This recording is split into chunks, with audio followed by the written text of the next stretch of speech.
back to our Fanhome build for the Lich King. We're going to be taking 6 steps today instead of 3, so 15 all the way through 20.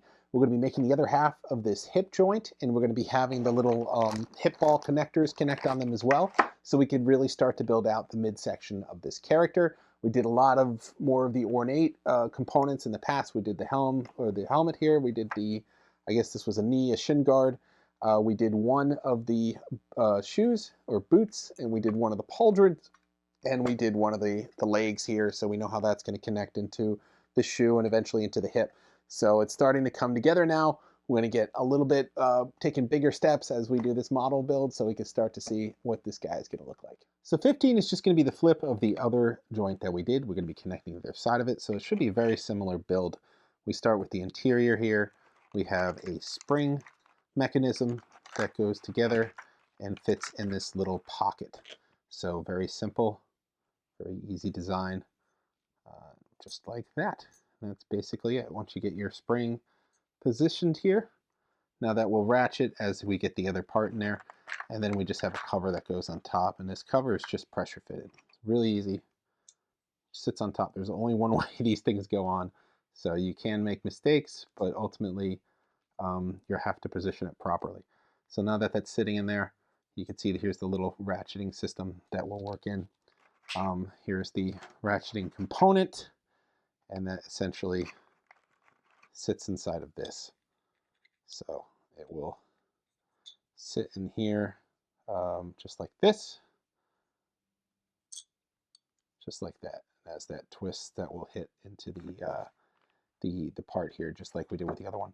So then you're going to put the other side of it on now. I believe it's just this way, maybe. Just kind of sits one inside of the other, and then there is one little screw to connect it.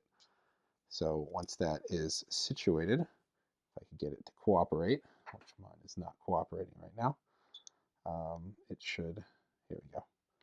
It should all line up. You should see the flat end here. So all this can only go in one way, so I have it facing the wrong way, obviously. That might be part of my problem. Again, everything only sort of fits in one way. So once that connects in here, then we can put the screw in, and then everything will be situated properly. There we go. So then there's one screw connecting it. You just drop this in the middle here. I'm not going to bother you with that. And then there is a component here where this sits in the middle, and then the two of these finally connect. And I believe there's only one way this is going to work, and it's this way. So everything will connect, it'll close up. We're going to put the screws in here through the top here, and everything will line up and close. So I'll do that in just a second. And then the next part is going to be one of the hip joints. So these will be sitting inside here. Again, these are going to be a spring-based mechanism to give you a little bit of flexibility with the joint. So when we have that articulation feature, and this has got an L inside of it, so it's marked left, so you can't mess this one up either. So this will just kind of sit in here, I believe, like this. Oop. If you get it in, again, I feel like this is made for people with the right size hands, and those sizes are not mine. So I have really big hands. It's easier to do this if you don't.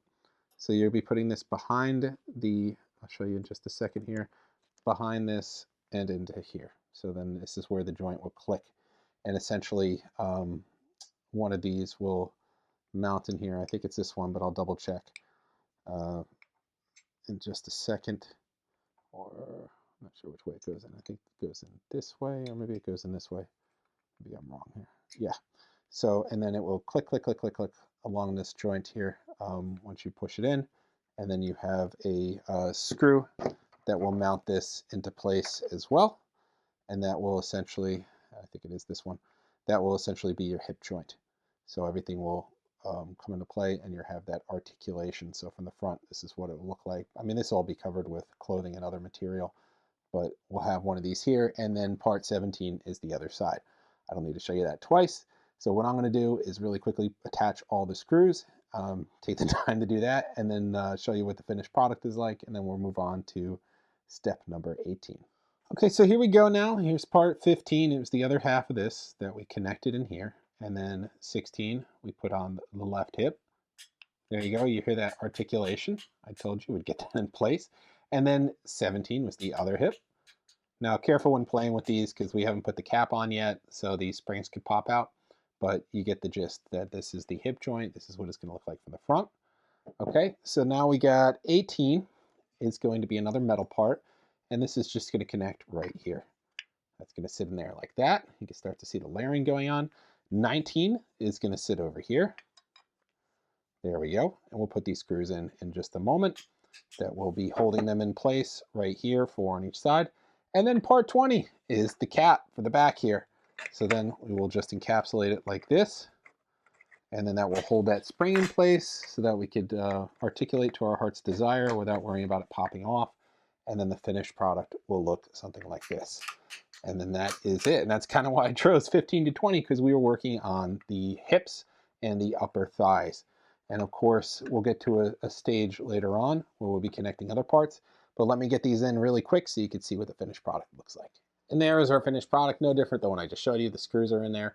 But now you can see that articulation, so it can move out and it can move forward and back. We have that clicking articulation there on both sides.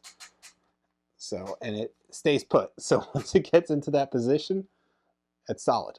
So that's what that spring mechanism was for. But now we're starting to get a really good visual on the midsection of this guy. So we have his hips built here, and of course there'd be like a belt, there'd be other clothing that goes on top of it, so you won't see these metal parts, but this is all metal except for that back cover that was plastic, but the rest is all solid metal, so it's going to be a good foundation. We built one of those legs last time, so there will be some kind of mechanism to secure this together, but this gives you an idea of what this will look like, and then this will tie into the boot we built, and there's more coverings and trappings for the boot here, but the whole thing will come together something like this. So now you're getting an idea of what the body is going to look like on the inside, and this will all be covered with armor and with other components, so you won't see these just plain brown pieces. But this is going to be a large part of what makes this guy up, and then you'll get a sense of how he's going to look when he's all finally finished. I would say probably maybe like 10 more steps. We really start to see the body come together, and we won't just have these pieces, we'll start to have like assembled sections. So this was really cool. We have the mechanics down of the torso of the lower half of the torso now, so we're really getting a good idea. It's going to be big. It's going to be really big.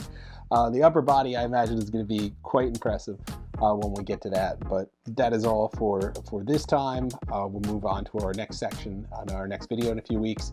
If you want to see our Darth Vader build, head over to Rebel Scum. We're making equal progress on that one, making large sections. I think we got the entire chest piece done now. So it is quite impressive how it all came together. Again, go to Fanhome's website. They have a variety of kits. So it's not just action figures. They have vehicles as well. So you got the DeLorean, you got the Batmobile from '89, and they're adding more stuff, I feel like, every day. And there are some really cool Star Wars ones, including R2-D2, the Millennium Falcon.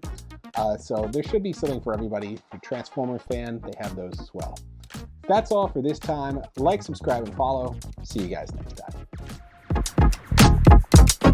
time.